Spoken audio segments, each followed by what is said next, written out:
Let's move on to Minnesota then. I think here that the obvious ones again, you could look at receiver, but it's probably corner or edge, and just the way it's tough to know what they're going to do on defense because they're so old. It's a changing staff, but they scream George Karlaftis to me. Oh, interesting. Okay, interesting. I thought I thought corner. I've got to say, because you look at, they've got a lot of players at corner, but not a lot of talent. Whether that's Nate Hairston or Harrison Hand or Chris Boyd or Cam Dantzler or 68-year-old Patrick Peterson or Ty Smith or Shannon Sullivan or I thought probably corner and maybe a Trent McDuffie or a but Karlaftis is a good shout actually. It's an interesting shout.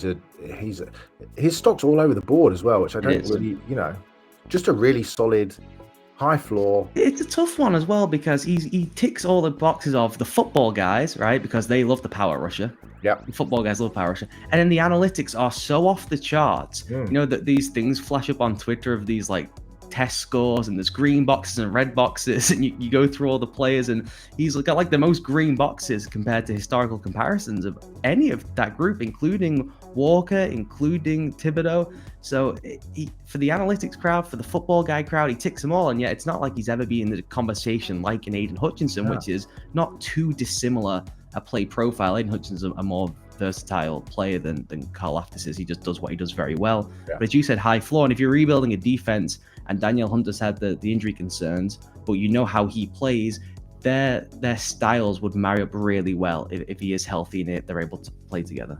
What I like about him is that he comes from an elite sporting family. Like his dad played for the University of Miami. His brother was world judo champion, but Karlaftis himself has been an elite. I know it's a different sport and an unusual sport, but he was in Greece's under 16 national water polo team as a goalkeeper. He's been around elite sport. Like I spoke to a couple of people at Purdue who said that when he arrived on campus from day one, absolutely full gas, stud on the field, stud off the field, leader. Maybe doesn't have the same athletic makeup as others in the class, as a Thibodeau or whatever. You talk about Aiden Hutchinson, but just a guy who's just like twitchy. He's not flashy, but powerful. I mean, the hand usage, he's got great hands. To me, like I said, high floor guy who just come in and will play 10 years, play at a high level, do exactly what you need him to do, be a leader off the field. I think he's an excellent player. I think that's a really good pick for them. I still think corner is just a massive need, especially, you're still playing Aaron Rodgers twice a year without Devontae Adams, and you hope Justin Fields progresses, and you wait to see what happens in Detroit, but you kind of, it's I feel like corner's a big need, but Karlaftis is a sound pick. Is McDuffie good enough for you in that spot? I've not got your rankings up right now. To me is the slide situation. I think is when I would start looking at corner.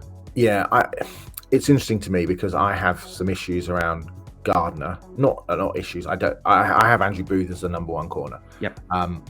Gardner to me just feels like a penalty machine. He's so grabby throughout the field, throughout the route. He's a really good player. Don't get me wrong. That concerns me. And when he gets grabby, he gets flat-footed, and vice versa. And I suspect that once his technique begins to clean up, he will get less grabby. But you go back and look at him against UCF in 2020 against Dylan Gabriel, who abused him. You go and watch him against Calvin Austin at Memphis. I mean, he had a dire day. He was significantly better in 2021, but he will still armbar players.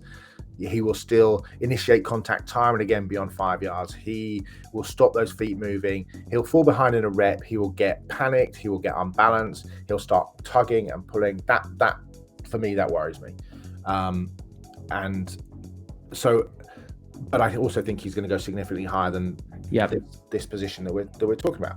Derek Stingley is obviously an X factor. We talked about, would he go to Seattle at that time? The amazing feat, but you're buying him on the 2019 tape. Obviously, down year in 2020, injured in 2021. Do I blame the fact that a 19-year-old kid comes off a national championship where he probably should have won the Thorpe Award and has a sophomore slump? Not really. But, I'm also not putting my job on the line to use the 11th or the 10th or whatever his overall pick on a kid that last probably played really consistently well in 2019.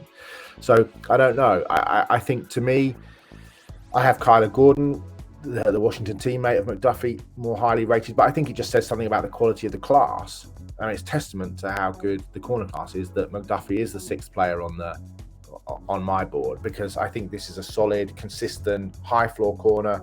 Maybe he lacks a little bit of length, maybe he lacks a little bit of ball production of some in the class, but just solid, translatable skill set that plug and play starter. I think, to me, I think he's a really interesting player. But, there's a couple of players who won't go as high. Roger McCreary, the 28-inch arms, but I watched him up close at the Senior Bowl. His hips are so smooth, like so smooth.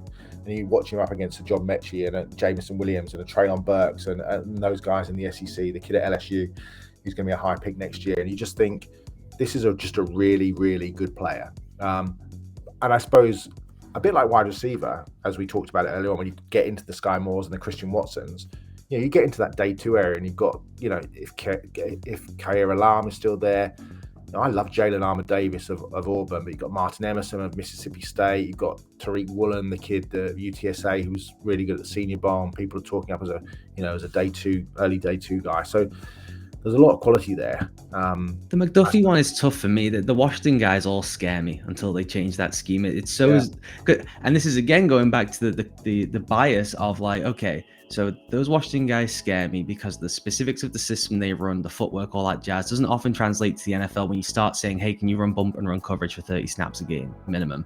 But the league isn't running that anymore. They're all zone dropping. So does it make that much of a difference? He has the physical profile to be an outstanding press man corner.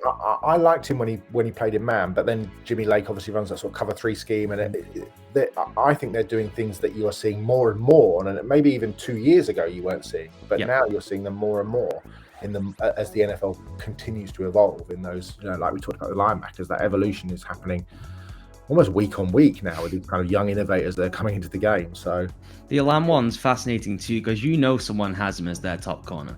Because they are just besotted by, 6'2", length, like a pterodactyl or whatever, and they got in their mind saying, Richard Sherman but quicker. Could we have Richard Sherman but quicker?